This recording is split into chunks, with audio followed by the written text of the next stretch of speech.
В рамках федеральной программы «Большие гастроли для детей и молодежи» Северную Осетию посетил театр кукол Республики Карелия. На суд юного владикавказского зрителя гости представили 2 спектакля «Майдадыр» и «Гуси-лебеди». За 4 гастрольных дня артисты из Карелии дали в кукольном театре «Шаби» около 10 спектаклей. Все они прошли при полном аншлаге. Вы идете в театр? Да!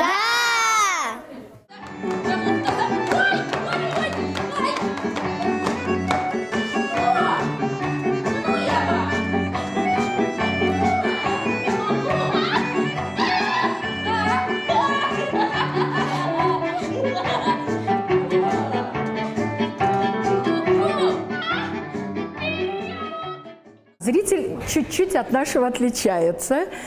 Дети, ну, наверное, как южные дети, они более эмоциональны. Но все остальное, мне кажется, все то же самое, что и у нас. Прекрасный, очень добродушный, открытый зритель. И я вижу, что примерно по возрастному цензу смотрели также 1 и 2 классы. Наш спектакль «Майдадыр», соответствующая реакция.